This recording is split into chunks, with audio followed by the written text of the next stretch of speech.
কুষ্টিয়ার মিরপুর উপজেলার কলেজপাড়া এলাকার মোহাম্মদ আক্তার আলীর বাড়িতে গত সোমবার আনুমানিক রাত 8:30টার সময় দুর্বৃত্তের হামলা, ভাঙচুর, লুটপাট এবং প্রাণনাশের হুমকি দিয়ে যায় দুর্বৃত্তরা।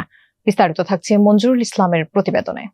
ভুক্তভোগীরা মঙ্গলবার দুপুরে মিরপুর থানায় হাজির হয়ে অভিযোগ দাখিল করেন এবং নৃশংস হামলায় আতঙ্কিত এলাকাবাসী। তাই এলাকার শান্তি শৃঙ্খলা রক্ষার্থে উল্লেখিত বিষয়টির আইনগত ব্যবস্থা গ্রহণে প্রশাসনের প্রতি জোর দাবি জানান অত্র এলাকার জনসাধারণ এবং সুশীল সমাজ। আমি ওনার মসজিদের থেকে এই জায়গাটা কিনি আজ 1.5-2 বছর আগে।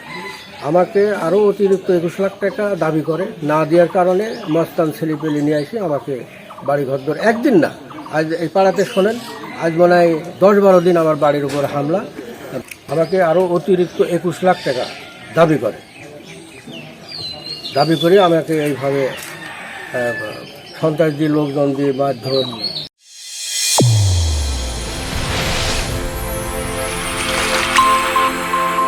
চ্যানেল A1 হৃদয়ের স্পন্দন।